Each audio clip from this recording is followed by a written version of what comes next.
The wind swept dry across the mesa, hissing through sagebrush and sun-bleached cattle bones, the only sounds aside from the scuff of worn boots on dust. Ephraim Cade had the look of a man carved from old stone, lined face, hollow eyes, a beard grown out more from neglect than style. He rode a bony bay gelding with a limp in its left foreleg, and behind him clanked a rattling wagon that once carried a wife and son, and now bore only fencing wire and sorrow. He came down off the North Ridge into the town of Olvido, a cracked little blot of civilization baked into the canyon floor. It had a sheriff, a gallows, a boarding house, and 4 grave markers without names. The rest was grit and old sins. Ephraim didn't mean to stop, but the gelding gave out just outside the livery, and when he dismounted, his legs wobbled beneath him like he'd been at sea. 3 days without a real meal. 5 without sleep. He was arrested 2 hours later. A man named Boyd Laskin, a loud drunk with silver rings on every finger, lay sprawled behind the saloon with his face caved in and a Colt .45 still clutched in his stiff hand. Witnesses swore they saw Ephraim and Boyd fighting outside not an hour before, after Boyd called Ephraim a grave sitter and spit in his drink. No one saw the killing, but they didn't need to. Boyd was the banker's nephew. Ephraim was a stranger with no friends, no alibi, and blood on his boots. Sheriff Harlan Tice was a man past his usefulness, lazy-eyed, sweat-stained, too fond of corn liquor. But even he looked uneasy when he cuffed Ephraim and threw him in the cell behind the courthouse. It was a trial-by-necessity town, and they didn't like leaving bodies too long before the hangman's noose got tested again. The judge was due in a week. Ephraim said nothing when they questioned him. He sat on the cot and stared at the wall like he was watching something far off. Maybe it was his wife, Annie, 4 years in the dirt. Maybe it was his boy, drowned in the little Sabine Creek one spring the floods came early. Maybe it was nothing at all. He wouldn't say, wouldn't plead, wouldn't cry. On the 5th day, the church bells rang. It was market day. People came out with squash and hides and bad coins. The gallows creaked as the sun rose behind it, shadow long and pointed toward the jail. That was when she stepped from the crowd, barefoot, in a dress too big, its hem stitched from scraps. The girl couldn't have been more than 14, dirt-smudged, half-wild, with a look in her eyes like a snake that hadn't yet struck but could. She had a bandaged hand and a cracked voice. She pointed straight at Ephraim, chained between 2 deputies. "He's my husband," she said. The world tilted. Silence fell over the crowd like a dropped veil. Then came the murmurs. Old Mrs. Crawley gasped. The blacksmith snorted. Sheriff Tice squinted like he'd gone blind.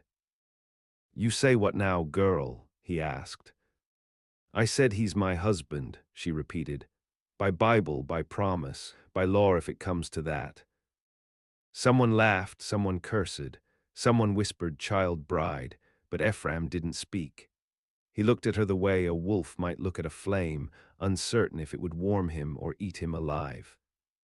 "What's your name?" the sheriff asked. Clara Vexley Cade." "That ain't a name belongs to anyone I ever heard of." "Don't mean it ain't real." Sheriff Tice scratched his chin.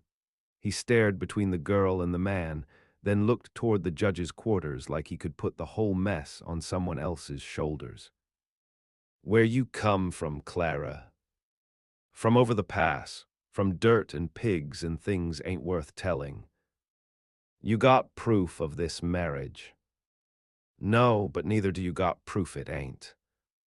It was a standoff of logic and law, and in that moment the town teetered.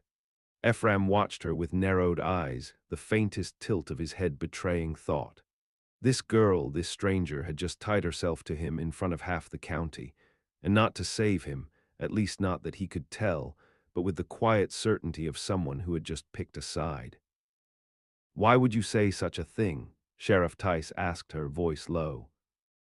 Clara crossed her arms, her bare toes curled in the dust. "Because if you hang him, I ain't got no husband, and I ain't letting you take a second one from me." There was something broken in her voice, something that told of a life scraped together from the bones of worse things. Ephraim didn't speak. but he nodded, slow, once. "I'll be damned," the sheriff muttered. The judge arrived the next morning, and with him came the trial. It was to be quick, but the marriage claim stalled things. Clara was called as witness. She told a story stitched from old fabric and made believable through the grit in her teeth. They met a year ago, she said. He found her bleeding by the creek after her uncle beat her for eating eggs that weren't hers. Ephraim nursed her back. He asked nothing in return but her safety. They'd wed under the stars, a piece of ribbon for a ring, a prayer spoken into the ground. There were no records, no preacher, no friends, but when she took the stand and looked the judge square in the eye, no one could say she lied. Not because the story made sense, but because it hurt, like a truth made out of pain. "He ain't a killer," Clara said. "He's just tired, like me, like anyone would be after too long in a bad world." The jury deliberated 2 hours.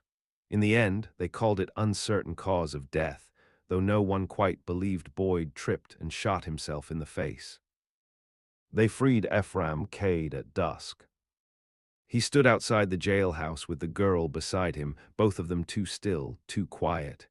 She looked up at him. He looked down. No words passed between them. They walked away together. Behind them, the gallows remained. And so the story began. They left Oviedo by the south road, walking until the dark swallowed their shapes whole. Ephraim hadn't spoken in hours, and the girl hadn't expected him to. She trailed a few steps behind, her feet bruised, dressed damp from creek water where she'd washed the lies off her skin. But the story she'd told, that didn't wash away. It followed them like breath.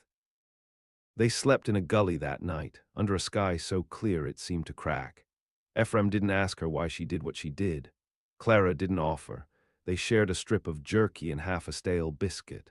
In the morning, he gave her his dead wife's boots, still tucked in the back of the wagon, and she laced them tight around her skinny ankles like armor. "Where we headed?" she asked once, voice flat. "Nowhere as good as anywhere." It was the first thing he'd said since the trial. They traveled south toward brush country, where the hills rolled like slumped shoulders and the heat carried stories in the air, gunfire, wolves, the metal tang of ambition.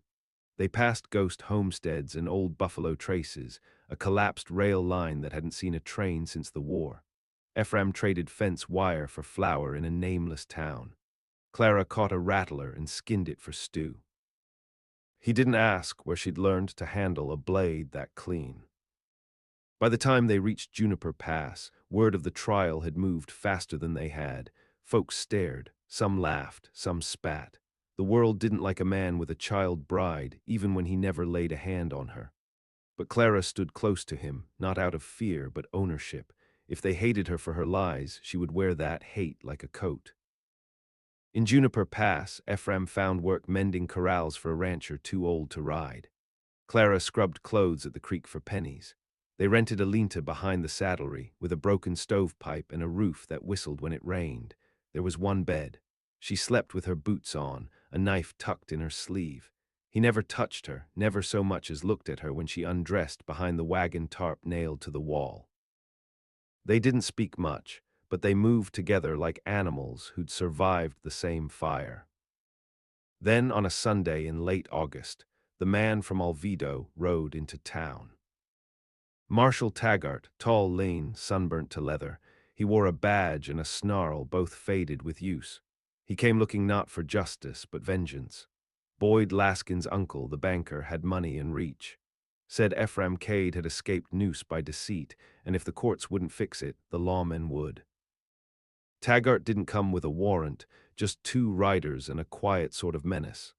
Found Ephraim at the smithy, hammer in hand. Clara saw it unfold from across the road. "You Cade?" Taggart asked. Ephraim didn't answer. "I heard you got yourself a wife, real young thing. What you trade for her, a busted saddle and a bag of cornmeal." Still Ephraim didn't speak, just stared, heat rising in him like iron warming in a forge. "I come to ask nice," Taggart said. You ride back with me, stand proper trial in Port Aline, or I drag you chained. Already stood trial, Ephraim said. Wasn't found guilty. Then we do it again. That girl lied. Everyone knows it. Town's talking. Judge in Port Aline don't take kindly to mockery of the bench. I didn't mock nothing, Clara said. She stood there now, boots planted, knife in hand, eyes like gunpowder. Taggart turned, grinned. You the little bride, he said. Your mama know where you sleep at night. My mama's dead, and you ain't gonna lay a finger on him. Taggart didn't flinch, just looked from her to Ephraim, then back.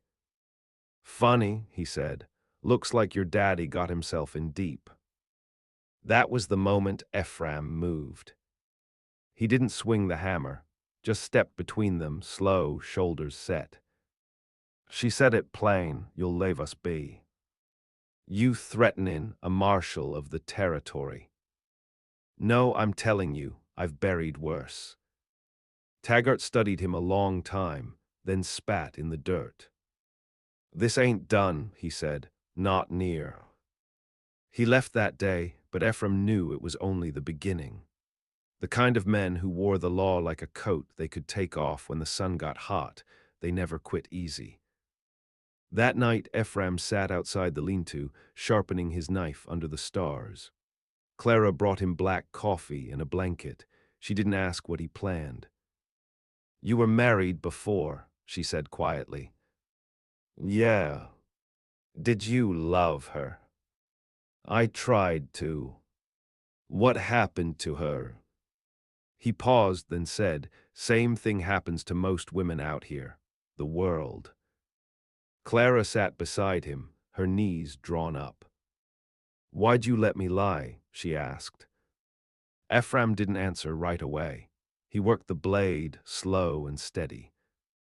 Didn't seem like a lie, he said finally.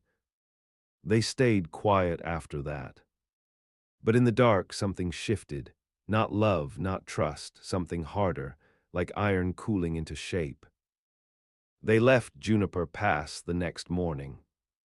Because Ephraim Cade had killed a man. And Clara Vexley had lied to save him. And the law was coming. Not with papers, but with fire. They crossed the Devil's Draw by moonlight, the wagon stripped down to little more than wheels and spine. Ephraim led the mule on foot, rifle slung over his shoulder, boots caked in red mud from the river shallows. Clara rode beside, knees pulled up in the saddle, her bandaged hand wrapped tight around the reins like she could will the beast forward by hate alone. 3 towns behind them now, Ephraim worked where he could. Clara stole where she had to. Once, when they stopped in Dustfall to trade for bullets and beans, she snuck into the sheriff's office and tore down the wanted poster nailed up beside the door. Her hands trembled when she brought it back. WANTD 4 questioning. EPHRAMCADE, husband of false minor bride, possible fugitive. They burned it that night, dry grass crackling in the flames, smoke rising without scent. Ephraim didn't speak much of it. He rarely did. But Clara watched the way he sat apart from the fire, staring into the dark like there was something out there with his name in its mouth. 3 days later, they found a body strung up in a cottonwood. Male, middle-aged, no boots, rope burn around the neck, face swollen beyond recognition, a sign nailed to his chest. This is what happens to girl thieves. Ephraim cut the man down with his teeth clenched. Clara didn't cry. She just stood there, fists in her coat pockets, nails digging into her palms until they left crescent moons of blood. Wasn't meant for us, she said after a while. No, Ephraim said, but it was. They buried the man without a name. Ephraim said a prayer he half remembered from a chapel somewhere before the war. Clara didn't know God, but she listened close anyway. That night they didn't make a fire. They kept riding west toward high country where the marshals didn't bother to ride. By the time the snow started falling in Bitterroot Valley, Clara had stopped being a girl. She still had the face of one, soft in some places, sharp in others, but her eyes had changed. They no longer asked questions, they watched. Ephraim taught her to shoot. She took to it like it was something she'd always known. On the second day, she cracked a bottle from 50 yards, then looked at him not with pride, but hunger. "They'll come again," she said. "Next time I'll be ready." "You think shooting's gonna fix it?" he asked. "No, but it'll slow it down." They took shelter with an old prospector named Ridge who owed Ephraim from the war. Ridge didn't ask about the girl, just coughed, spat into a tin cup, and waved them toward the goat shed behind his cabin. It was warm enough, and Clara patched the holes in the roof herself. Snow came heavy that winter. They lived on root vegetables, wild rabbit, and silence. Ephraim mended a saddle he didn't need. Clara read the only book in the shack, the Book of Judges, until the pages were nearly see-through. At night, they played a game. Clara would say a name, and Ephraim would say what he thought they'd done. Murderer, preacher, thief, whore. None of the names were real, but the answers might have been. Once Clara said, "Clara Cade." Ephraim didn't answer. She said it again, "What's she done?" He looked at her, long and steady. "She survived." That spring, Ridge died in his sleep. Ephraim dug the grave while Clara watched the sun rise over the pines. They left 2 days later, following the river north until they crossed into logging country. They found a town called Watch Bend, built like a bruise against the cliffs. It had lumberyards, miners, and a sheriff who didn't care where a man came from as long as he paid his taxes and didn't shoot up the saloon.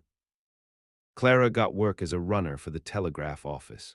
Ephraim took up cutting timber. No one asked questions. For 6 weeks, they lived like the world had forgotten them. She began to laugh again, soft and rare, usually when Ephraim slipped in the mud or cursed at the mule. He bought her a red kerchief from a traveling merchant. She wore it around her throat like it meant something. Then a man with a northern accent came to town.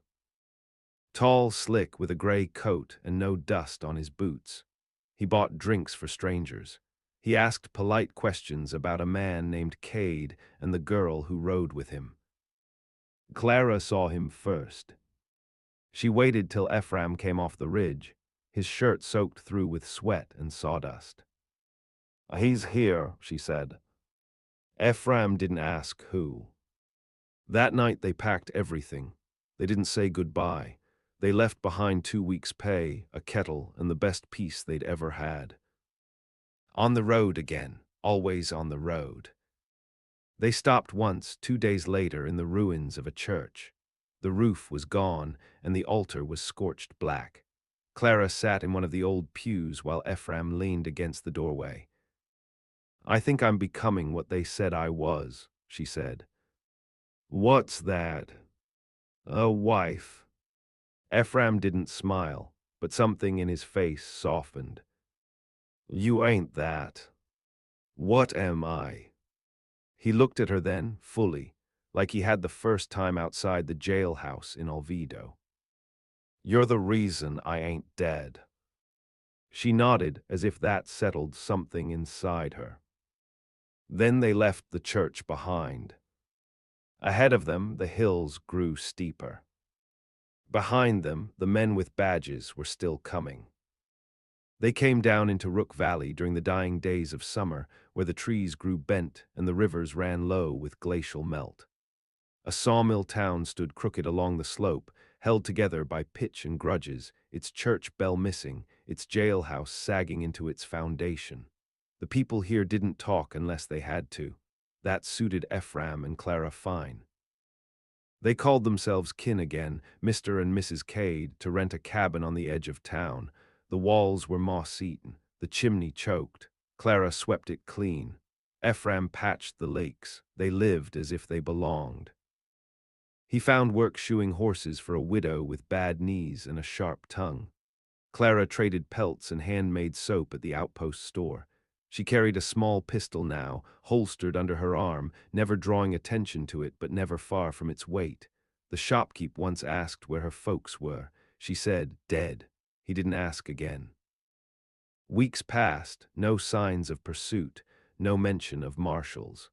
Clara began to think maybe the world had finally grown tired of chasing them. Then came the fire. It started in the woods, 3 miles west, in a clearing where no lightning had struck. By the time the flames reached the outskirts of town, 4 cabins were ash and a stable full of livestock burned alive. Clara stood in the smoke with wet cloth over her mouth and watched the roof of the chapel fall. Her eyes watered, but not from the heat. Ephraim came back black with soot, shoulders sagged.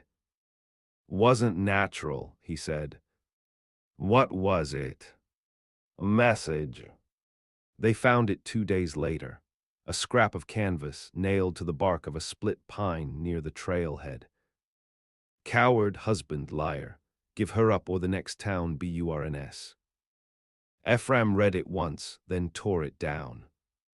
That night, Clara stood barefoot in the cold, holding the pistol in both hands, watching the woods like they might crawl open and reveal the end of her. "We can't run forever," she said. "No. I can go," she offered. "Separate, give them what they want." Ephraim looked at her hard. "You think this is still about you?" She didn't answer. He stepped closer. "They don't want justice, they want obedience. They want to take what's left of us and make it theirs." Clara nodded, teeth gritted. "Then let them come." They spent 3 days preparing. Ephraim rigged traps through the narrow switchbacks that led into the valley, pitfalls, trip wires, a hunting blind with sharpened poles. Clara oiled every gun. She learned how to load the rifle without looking, how to move through trees without snapping a twig. They slept in turns. They counted bullets. And then the strangers came. 5 of them, men on horses, dressed in dust and spurs, badges tucked into coat pockets like afterthoughts. Taggart wasn't among them, but Clara saw the same kind of cold in their eyes. They came at dusk, just as the fog began to coil down the mountain. The cabin windows glowed faint. The men didn't knock. They lit torches. "Cade," one of them called, "you got something belongs to us. Give her over and we leave you breathing." No answer. Then a shot rang out, not from them, but from inside. The lead rider's horse screamed, legs shattered and crumpled beneath him. Clara stood in the doorway, rifle braced. "You want me," she said. "Come take me." Then the woods came alive. Traps snapped, brush exploded. Ephraim moved like a shade among trees, picking them off one by one. He didn't shoot to kill, not always, but he made it hurt. He made them remember. The fight wasn't long, but it was savage. Blood in the dirt, smoke thick in the branches. Clara took a bullet in the thigh and bit down on a strip of leather to keep from screaming. When it was over, 2 men were dead. 2 fled limping into the woods. 1 lay moaning by the cabin, arm blown clean off. Ephraim dragged the bodies to the clearing and stacked them. Clara poured oil. They watched them burn.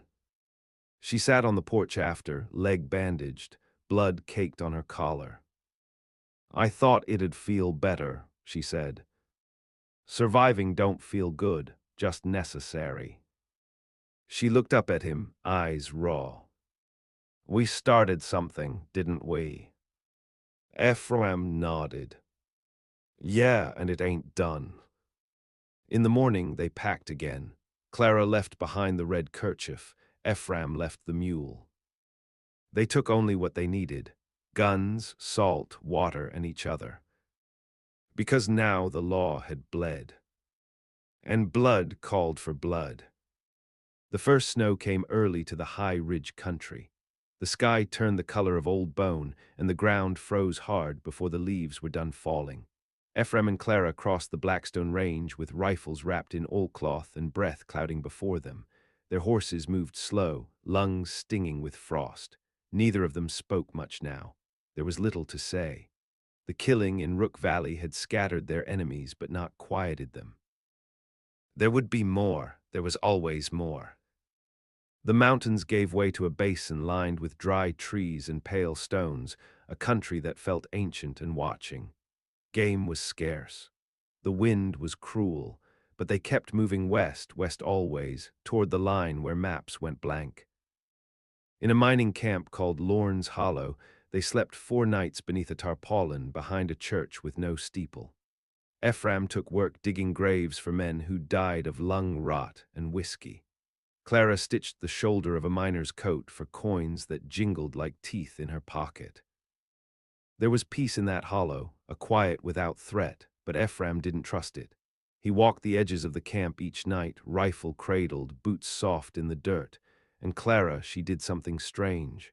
She prayed, not to be spared, not even to be forgiven, just to be remembered, perhaps, that her story would not end in a cold ditch beside a forgotten river.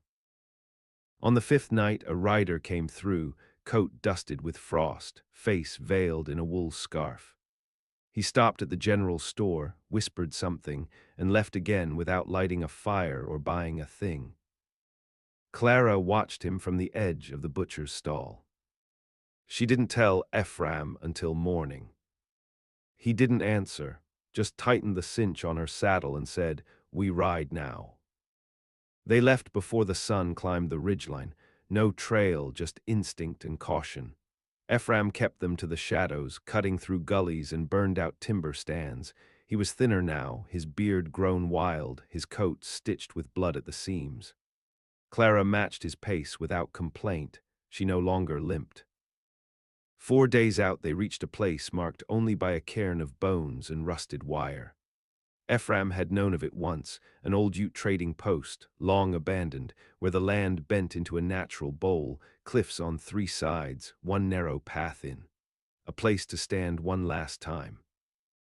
Because he was done running. Clara knew it before he said a word. They set the traps again, dug pits, laid sharpened stakes, repaired the old stone walls where they could and left gaps where they couldn't. There was a single rain barrel, 2 rifles, and enough shot to last maybe half a fight. Clara sat by the fire that night, stitching a patch on Ephraim's sleeve. "You think we make it out of this one?" "No." She nodded.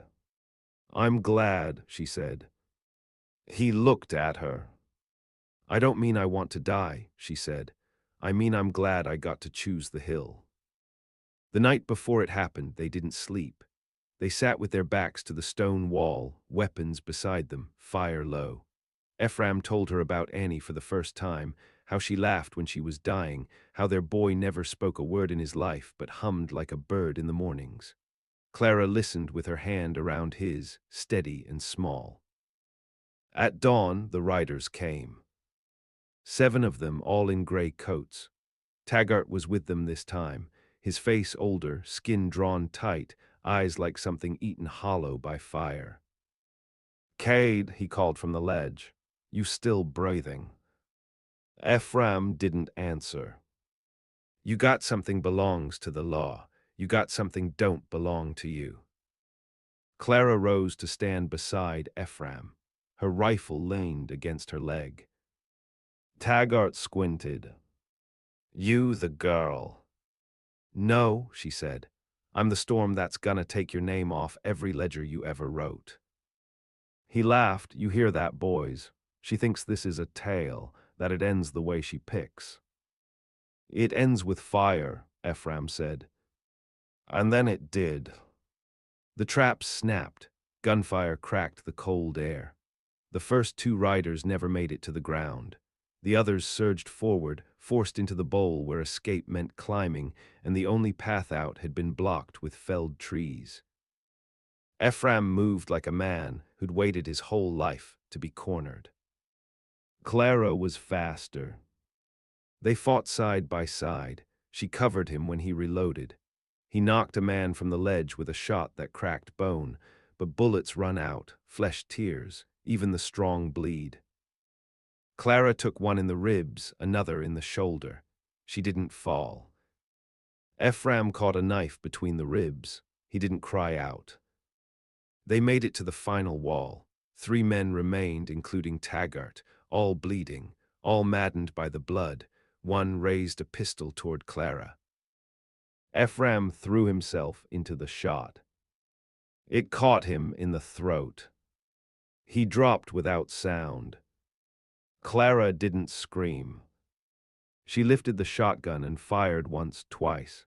The first man's skull split. The second stumbled backward over the edge.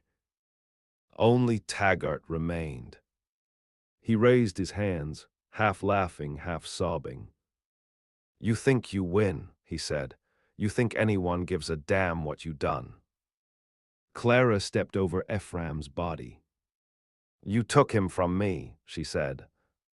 "You were a lie from the start." She fired. The last sound Taggart heard was her voice. "So was your justice." Afterward, she dragged Ephraim's body to the cairn, laid him beneath it, covered him in stones. She didn't cry. She stitched her wounds, saddled her horse, and rode west. No one ever found the bodies.